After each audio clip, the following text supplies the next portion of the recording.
All right, guys, what is up? Welcome in GC Live Friday episode of the show. Getting ready for Gamecocks' first scrimmage of preseason ball, Chris. That's pretty much what we're going to dive into today. If you have questions, go ahead, throw them in the chat.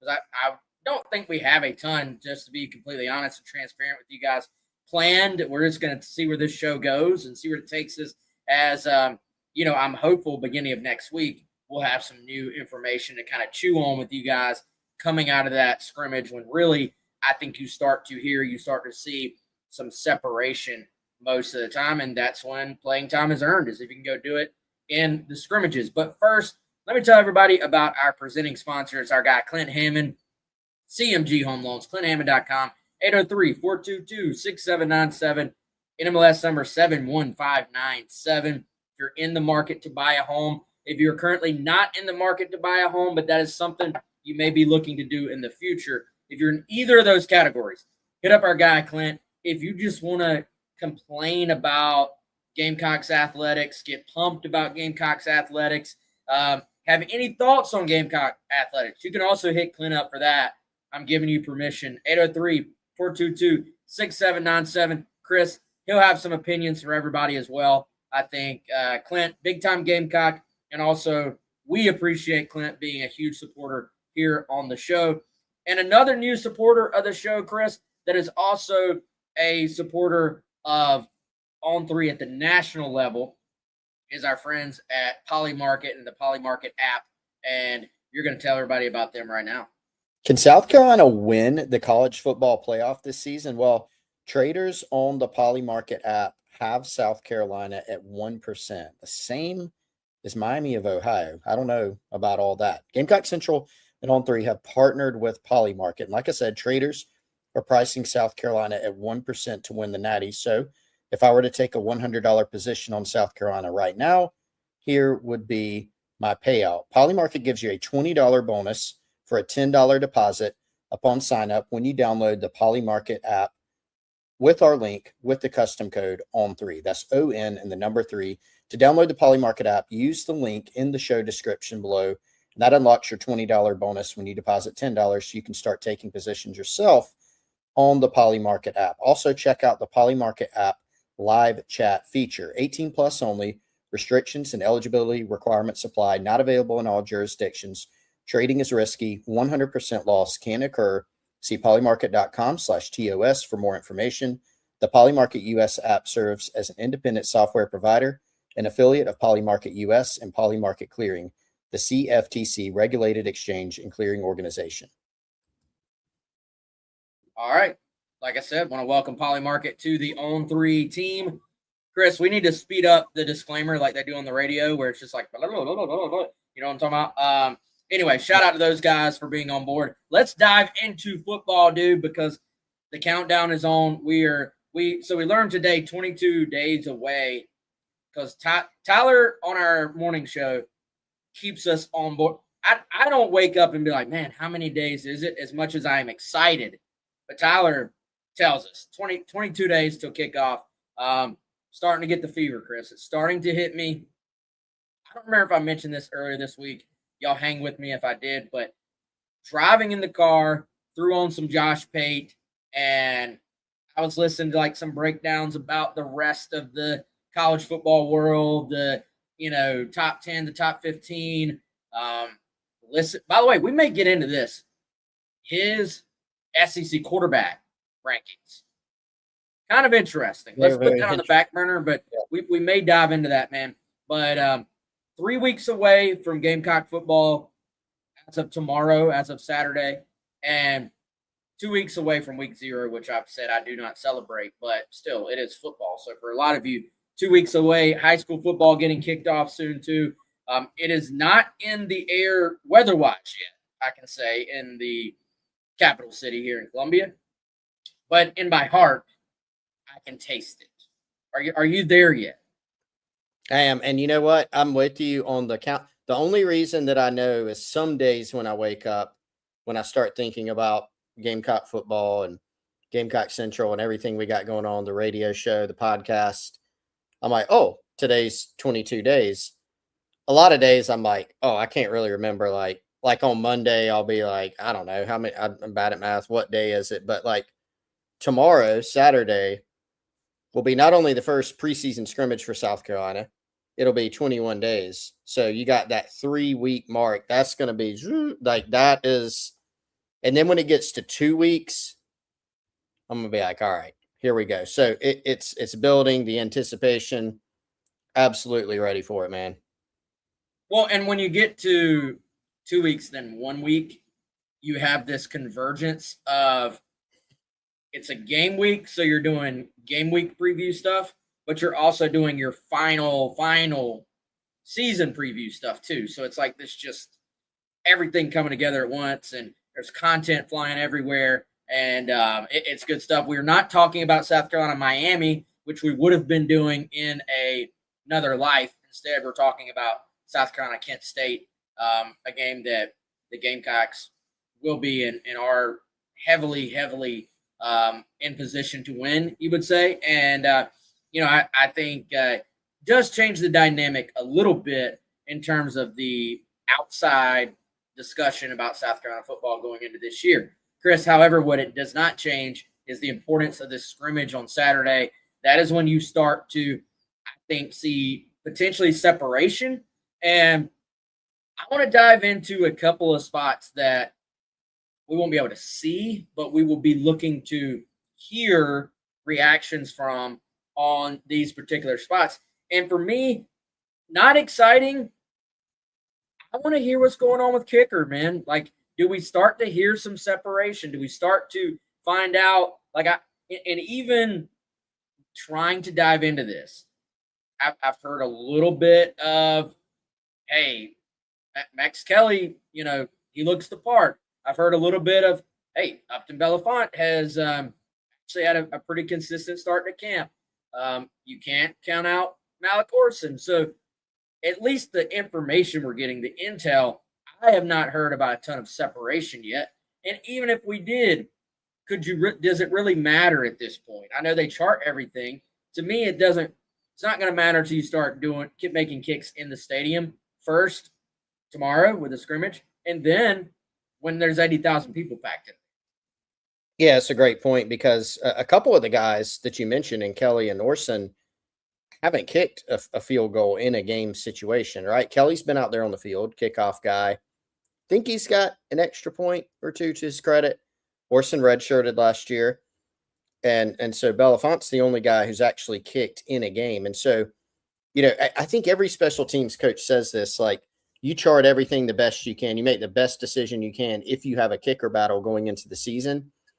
But at the end of the day, you got to see, how do they perform first field goal? You hope that the first field goal, Wes, is not one where, it's a huge situation. And that's why this is nice for South Carolina to have these first couple games, because theoretically, now if they scored touchdowns only and a bunch of them, fans are going to be happy, right? But I think Shane Beamer is going to come out of those two games or he's going to go into those two games maybe kind of like, wouldn't say this, but maybe secretly hoping like, we probably need to get a couple field goal situations in there and see how these guys react.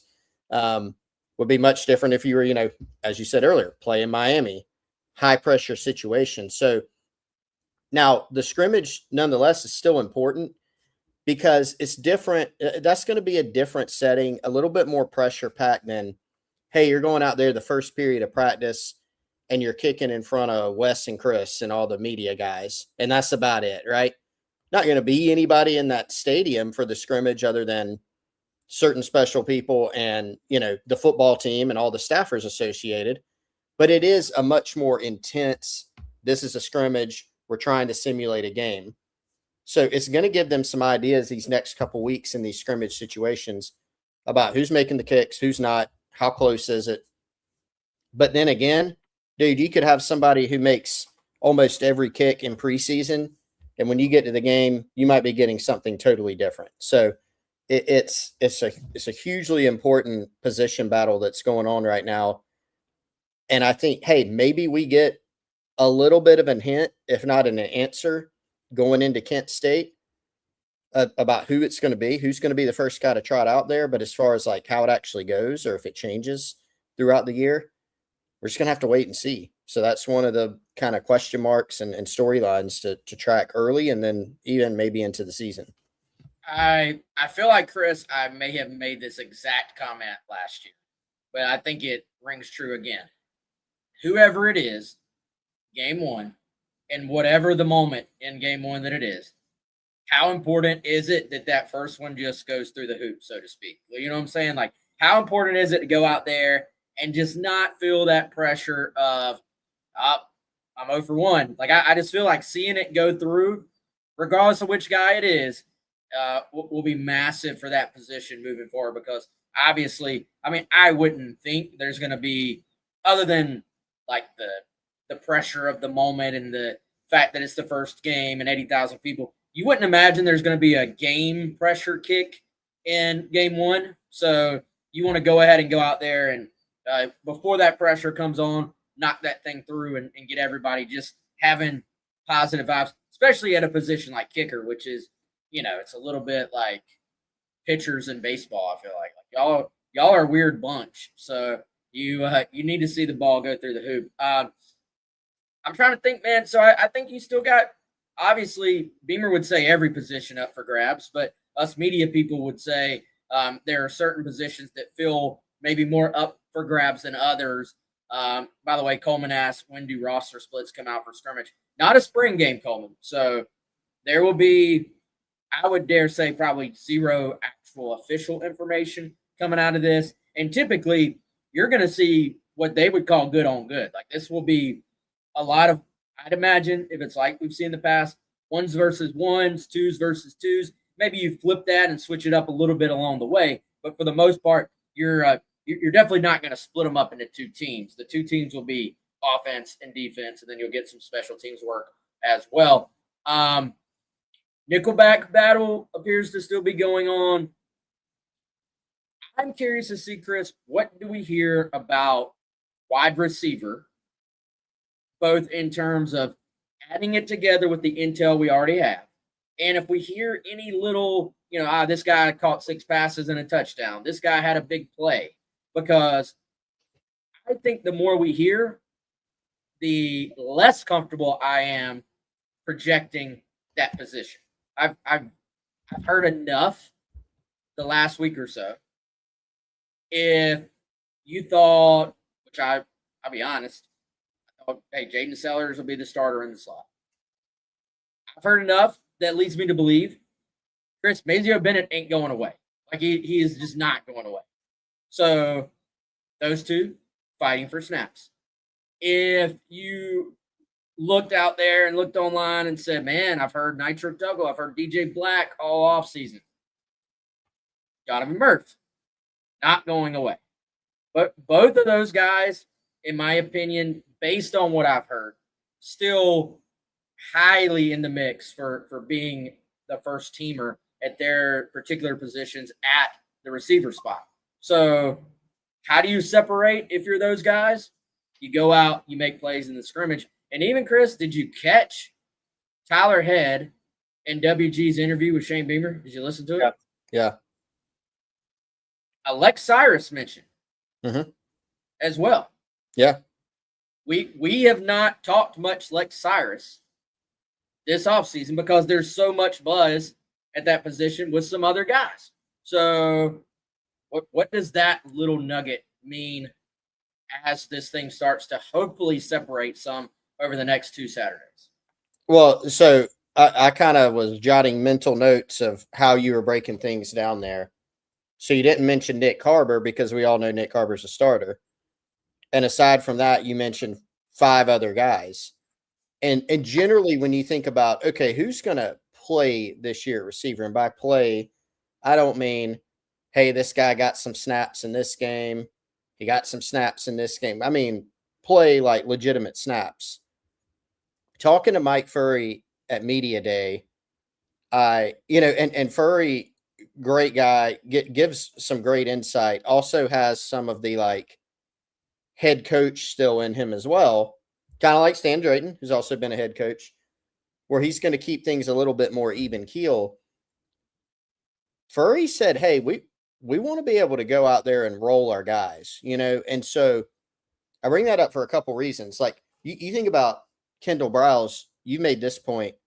A lot of times South Carolina is going to, when they go tempo, they're not trading guys in and out, But at the same time, do you have at receiver generally a top 5 to 6 guys? Yes.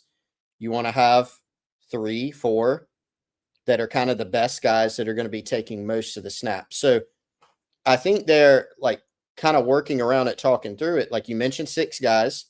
Are those probably the top 6 right now? Probably so. Now, the key is, does it stay that way? And what order is it in aside from Nick Carver, right? There have been, like, I'm thinking back to January and through spring ball, pretty much all the scholarship receivers on the roster, there have been days, I think you'll remember this, where you'll hear, a random, like a random Lex Cyrus mentioned, or you'll hear, hey, Nitro Tuggle's really coming on. You'll hear, hey, Malik Clark had a good practice, You'll hear, hey, Jordan Gidron had a really good summer. And so are those guys maybe a little bit behind some of those others? Yeah, maybe so. But that's what preseason camp's for. That's what these scrimmage situations are for. So, it's a really competitive room. I think we have a decent handle on the top 5 to 7 guys. But how does the playing time shake out? It seems like at this point, man, there's probably legitimately 2 of those starting spots kind of still up for grabs at this time. Yeah, well, and if those are our 6, though, so if you just said, hey, who are the 6? Nick, Jaden Sellers, Donovan Murph, DJ Black, Mazio Bennett, Nitro Tuggle. There's 6. Okay, but then what if we introduce Lex Cyrus as being recruited into the mix? There's 7. We haven't even mentioned Sequel Patterson. So yes. Now we're up to 8. And then, you know what, man? I mean, some people are asking in the chat. Jordan Gidron had, by all indications, a very productive offseason. He's gotten bigger. He's gotten stronger. He was a super early enrollee, you would say, and you don't count out him.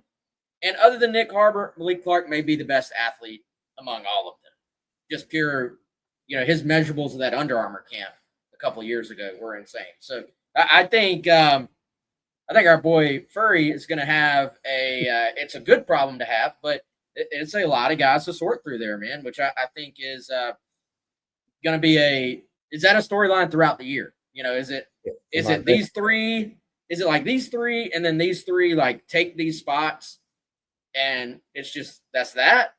Or, I mean, I did a speaking thing today, Chris. By the way, you're going to be in Charleston tonight, right? So is that sold out yet, or can they still get it? Can you sneak them in the back if they want to go? I think the last I saw, they might have still had some tickets. I'll get you an update on that before. Okay, I was going to say, if anybody listening wants to go, you'll be speaking. Darren Usher will be speaking as well. But limited tickets at the door. Sorry, Wes. Limited tickets at the door. Okay, so if you're in Charleston, go check that out. But going into this year, like, is that something that changes as the year progresses? I was speaking at a thing today, and we had a random Delvon Campbell mentioning, and I was like, Delvon. Remember, Delvon had a little bit of buzz. There was a little bit of chatter, and it was like, man, this guy's pretty good. He can help this team. And then it really just snaps in front of me, but didn't play a ton, didn't get a ton of chances, maybe rotated in, but didn't do much. I can't remember early in the year. I just know he wasn't productive. And then by the end of the year, he's making some of the biggest catches of the year in 2024. So I think that's something we may be tracking as you do your snap count, and we track that throughout the year. How does that rotation even change as the year progresses? It's a great point because, you're right on Delvon. Like, we heard, like, this kid's big. He can run. He's experienced. Remember, he was a 6th-year guy. And first, half of the season, like, he had a catch against Old Dominion, a catch against Akron, a catch against Alabama, a catch against Oklahoma. But then he comes out Missouri game, 2 huge catches in that game. Had 5 catches against Wofford, like ended up playing more, and ended up making more of an impact just like game by game in the back half of the season. Had a 60-yard near touchdown against Illinois in the bowl game. And so, yeah, these things can change. It's not static. It's, it's not, here's exactly what it's going to be. And that's that. When you look out against Kent State and you say, okay, these 3 guys are starting. Is that the starting group game 6 or even game 2, 3? Not necessarily. That's kind of what you get sometimes with a really competitive room. Well, she brought up Sequel Patterson, who I should have. Here's a couple interesting things about Sequel. So, great athlete in high school. Maybe, I won't say we, I'm going to say I, maybe undersold, like what could he do year 1 for a couple reasons. Number 1, didn't enroll early. Number 2, all the guys we're talking about in front of him. We know he had a good summer. He's off to a good start in preseason. Earlier today, Friday, is when we're doing this show. First day of pads. Tomorrow, Saturday, as we said, first full scrimmage. How does he translate in pads? Maybe great. But that's kind of an open question when you get pads on, when you get in the scrimmage situations. But he has done enough in the limited time he's been here to where you go, oh, okay, gotta maybe put him in that conversation now. Also thought it was interesting. You referenced Beamer's interview with WG and Tyler Head on the game. And he was asked about this freshman class. And he said some good things just generally about the freshman class. But then he name dropped a few specific guys. And if I'm not mistaken, the first name out of his mouth was Sequel Patterson, alongside guys that we absolutely expect to play this year, right? Noah Clark, Jazavian Currents, they were both mentioned. Darius Gray was mentioned, another guy that's come in later, but has already made a big, early impression on the staff. So, yeah, if we come out of the scrimmage and, hey, Sequel Patterson had a really good scrimmage, then that's going to be, all right, we need to be talking about him even more. So Sequel, I even go, and I'm kind of getting off topic from receiver West, but I mentioned Darius Gray. I'll be very curious, like, where is Darius Gray playing in the scrimmage? Is it multiple spots? Is he getting any reps with the 1s by chance? Is he just with the 2s? Like, how does that situation unfold? So there's a lot of interesting things that I hope we'll have an opportunity to hear after the scrimmage. Yeah, I don't know if anybody watching us live is in Columbia, but if you are, I would go inside right now. It is we're about to get hammered with a thunderstorm over here from what it looks like. If you guys saw me staring off into space over here, lightning strike just went straight down. But Chris, I feel like we all do this thing this time of year. It's kind of funny where we're all trying to get information, and our competitors are trying to get information, and then we start hearing about guys, and then we maybe start trying to like even outdo how strong we're going to go about a guy, like naturally, you know what I'm saying? Yeah. It's like, I mean, I find myself doing it as well. Like I'm in there too. So I don't want to be the person that's like, well, let me go even stronger about some of these guys. But the thing you brought up, Darius Gray. This Darius Gray buzz ain't going away, dude. Like it is. It's almost, at least for me, it's like it doesn't matter who I ask. If I bring up freshmen, you don't even have to bring up Darius. It's not like, hey, how's that Darius Gray guy look? It's like, man, this Darius Gray stuff is for real. And so I think, remember, I don't feel like this was the case last year. Maybe it was the year before or even the year before that. Different staff, obviously, on the O-line, but a big conversation for us was like, hey, what is going to be the 5 that gets you the best 5 on the field, right? And to your point, is Darius Gray playing tackle? Is he playing guard? Is he playing center? And then I think maybe tied to that is, what does that mean for Shed? Because Beamer said something the other day that you and I have harped on a ton in the offseason. The importance of bringing Shed back is not only is he a good player who played as a true freshman, it is that he can go play any spot for you. If you get dinged up, that helps you get your best 5 on the field. And now you have these two pieces. You have Shed Surratt and you have Darius Gray, who both have extreme versatility.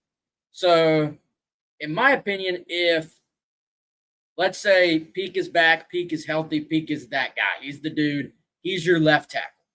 Let's just pencil him in there. If Darius Gray is one of your best 5 players, does he slide into right tackle? Or does he take one of those interior spots? And then what does that mean for Shed? Because if Gray plays right tackle, I think Shed reintroduces into one of these guard spots, which for all intents and purposes, we've kind of all penciled in Kojo Poku and our guy Hank Purvis as the 2 guards. But I personally have a hard time seeing South Carolina run out there if everybody's healthy and Shed not be one of their top 5.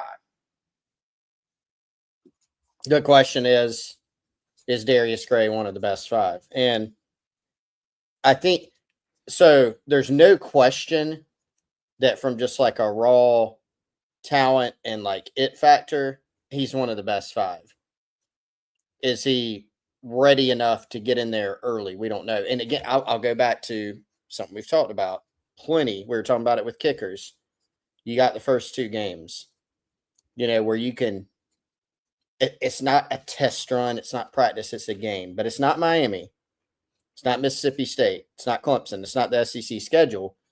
And so being able to get a look at some of these guys, these young guys that we're talking about, or these guys where you've got positional battles where you're not quite sure, that's going to tell you a lot. And, look, we always say that ideally you're not playing a true freshman on the offensive line, ideally.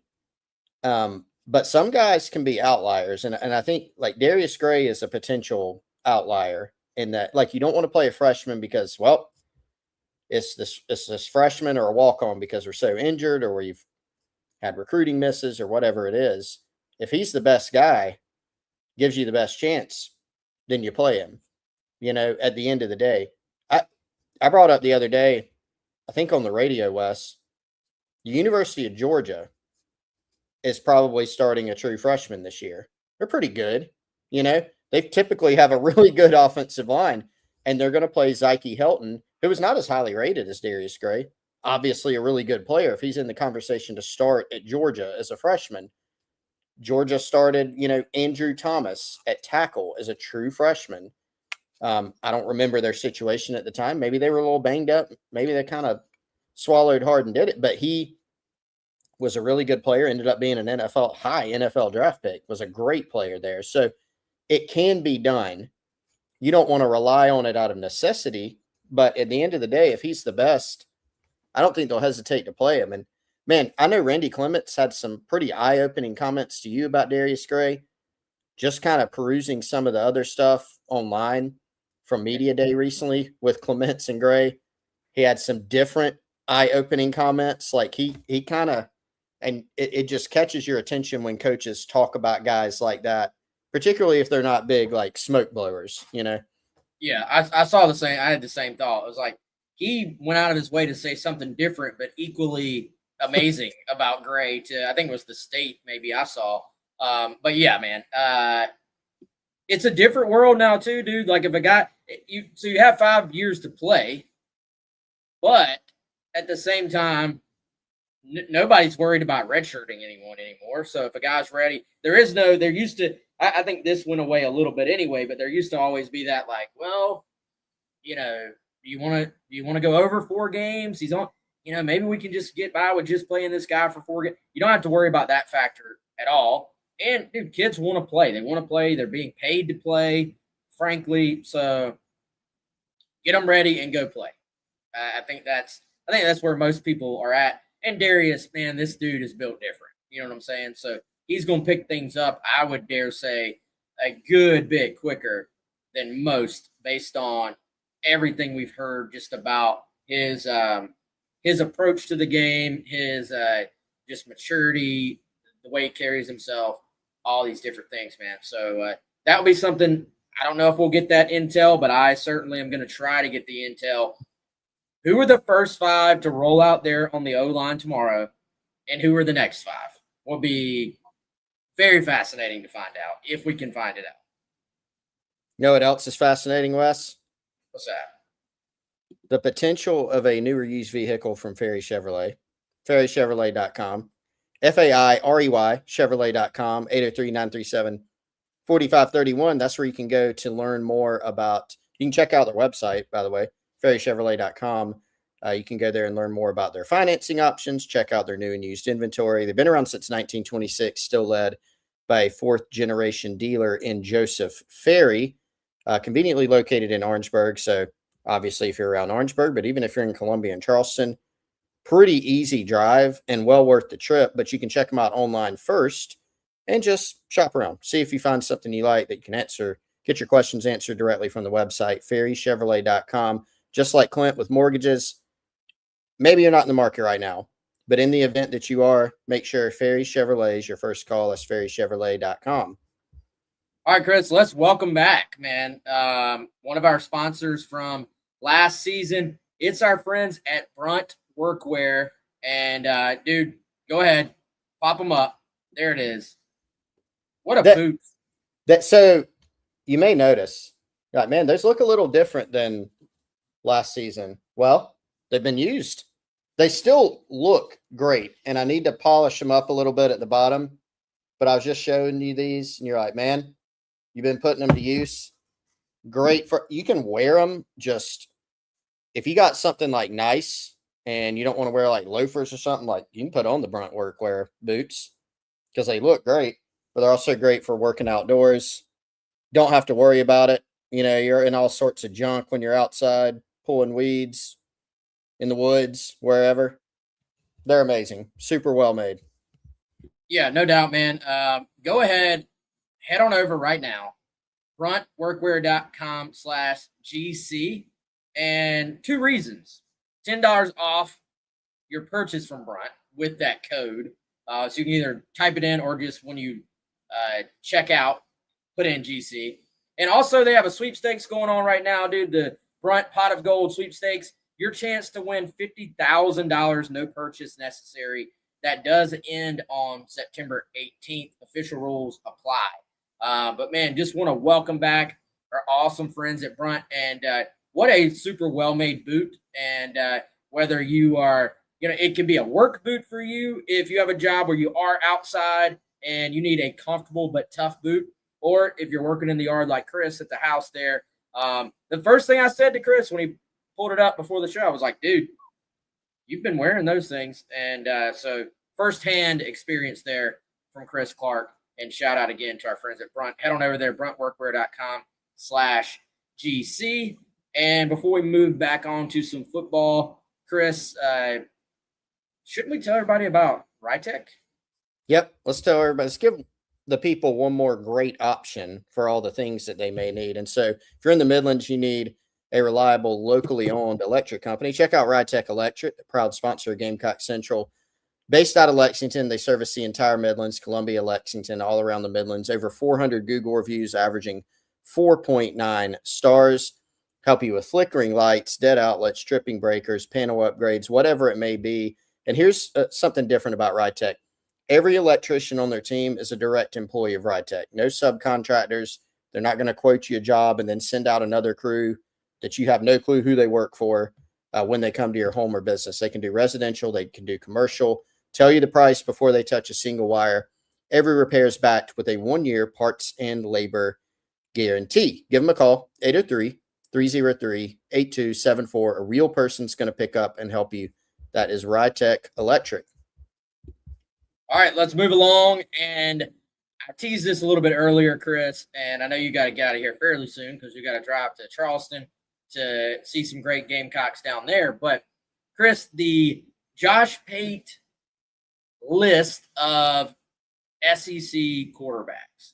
And I think Josh is one of the best in the business, man. I've thought that before he blew up. Did he throw Gamecock fans a bit of a curveball on social media by teasing the possibility of Lenoris Sellers being number one on his list of SEC quarterbacks before his show came out earlier this week?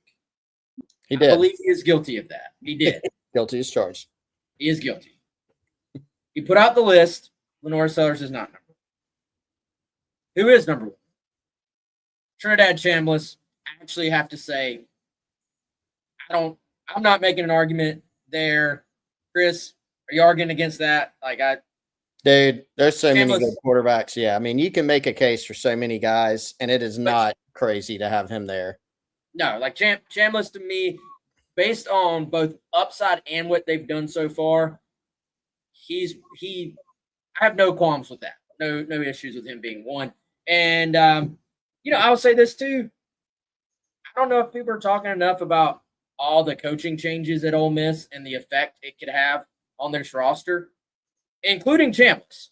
The quarterback whisperer is not there anymore at Ole Miss. So what does that mean for that Ole Miss team, which a lot of people still have top 10? What does it mean for Chambliss himself? Different play card, different scheme, all these things. We shall see, but no problem with him being there. Arch is 2, John Mateer is 3, Gunnar Stockton is 4. I always think it is interesting where people put Gunnar on these lists because you can make a case as a better quarterback than a lot of people on these lists, but then he's just not as good. He doesn't have all the flashy stuff. He's not massive. He doesn't make a million people miss tackles. He's just blue collar. Gunnar wears his brunt workwear boots to practice, I think. Maybe in the game, possibly. Maybe even in the game. Sam Levitt, where do you put him? He also now does have the QB whisperer on his side. What does that mean? So Pate has Sam 5. I know you might have an issue on this one. He has Alabama quarterback, as in whoever wins that job. Chris said you can't do that. 6, Lenoris 7. But I think this is where we get to your point. The depth of talent in this league at the quarterback position. If Lenoris Sellers is 7, then, dude, there is ability across the board in this league. Marcel Reed, who helped lead A&M to the college football playoff last year, and at his best is probably pushing into the top 2 in this list, in my opinion. That's at his best. Now, we've seen him in his worst as well, which is what puts him towards the bottom of this. Byron Brown making the jump to Auburn, but has a resume, has put up huge numbers in his career so far before transferring in. Same scheme, same coach, same system. Austin Simmons, who, fast forward to 1 year ago, Chris, at the moment had beaten out Trinidad Chambliss for the Ole Miss starting job. Yeah. At Missouri. So, I mean, we keep going down this well, I feel like, but there is talent on top of talent in the league right now. And Lenoris, let's be fair. At the end of the year, could he be 7th on this list? Could he be 10th on this list at the end of the year? Yeah, that's probably fair. At the end of the year, could Lenoris be the top of this list? I think that's fair too. But I could almost scramble these names up and pull them out and make a fairly decent argument for whatever list you told me I had to argue for. Well, and what's interesting is a lot of the guys that are not on the list too. I haven't kept up in recent days, Wes, with the Vandy quarterback battle, but you got Jared Curtis sitting out there. I know he's a true freshman, but he's a 5-star guy, maybe not even the starter this year. But uber talented guy. And that's one reason actually I have a big issue with the Bama. I can't really have a big argument about any of the rest of it. I don't think you could put Bama quarterback at 6. I think you got to pick one. If I'm, nitpicking here, you got to pick one. And then if you don't know who it is, I don't think you can slot them that high. It looks like, and I've checked out some of the stuff at our our friends Bama Online on 3 about their first scrimmage. Supposedly the word was Keelan Russell, the very talented redshirt freshman, had a better day than Austin Mack, who is older, according to sources, has been with Ryan Grubb and Kalen DeBoer in the past at Washington, knows the system. And I know you and I I wasn't like, oh, I know this is going to happen. It was no intel like, hey, I think Austin Mack may win the job because of that experience. And you went with Russell. You're probably going to be right, it looks like. But you've got a guy, if it's Russell, who hasn't really played that much. You don't really know much about him. You know he's very talented, right? And you maybe put him above, say a Jared Curtis, because Jared Curtis has never taken a college snap. Jared Curtis isn't even on the list.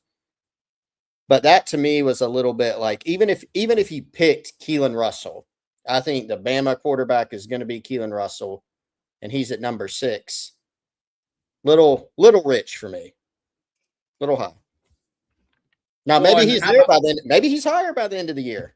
Well, I do think this is supposed to be like a projection. Like this is supposed to be like, yeah, this is how we're gonna see it play out. So maybe he thinks they're both good enough that regardless of whichever one it is and the situation around them, that's where they will fall. It's a dangerous way to do it, I feel like, but I get it. Keelan Russell, talented dude. I think it's not a bad thing for Carolina that you're playing them week 4. I think Mississippi State is going to give South Carolina fits, and I think South Carolina is going to break through this year and beat Alabama at Alabama. I've just had that gut feeling all off season, based on the questions at Alabama, particularly early in the year compared to what they may be as you start getting into the second month, the third month of the year, and they kind of round into who they are. But Chris, there's a lot of people putting Florida in the top 25. Their quarterback is not on this list. So, I think, are we assuming that it is Philo? That's my assumption. And I think probably a safe assumption. And look, you could say the same thing, Wes. I mean, should Tennessee quarterback make the list? Josh Heupel's pretty good with quarterbacks. If you're picking Team A quarterback, maybe not a bad idea. Now, maybe that's more a product of the, if you're thinking, well, more product of the system than actual quarterback. This is ranking quarterbacks, not offensive production. But yeah, I mean, a lot of food for thought, I think, on that list. Yeah, no doubt. But if Florida is going to be the team that people are like sneakily saying, hey, they might be better than everybody thinks, then their quarterback has got to be in the top 10, in my opinion. I would think so. Yep. I'm actually going back. I pulled up projected starters for each SEC team to see who we are possibly forgetting. No Kamario Taylor. Don't know who the Arkansas quarterback's going to be honest with you. No clue. But yeah, Kamario, in terms of talent, hasn't played a ton. A lot of talent. Great system. But just another example of yeah. That guy's not top 10. So the amount of talent that is not in a top 10 list right now, and you have to leave someone off, right? So no matter whether you disagree with this top 10 or not, if random guy A puts together a top 10, you're going to be leaving out some very talented players just because there is so much talent at that position in the SEC this year. We'll see where Lenora Sellers ends up 12 games from now in that list, and you probably have a pretty good idea, frankly, Chris, of how well South Carolina played overall.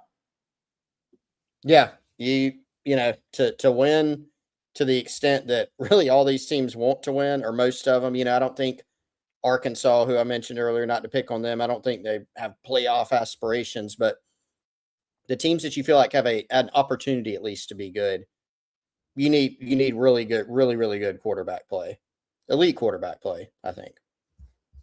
Yeah. Any final storylines for you for the scrimmage, Chris? No, I think we hit on it, man. Just what do we hear about position battles? What do we hear about some of these freshmen?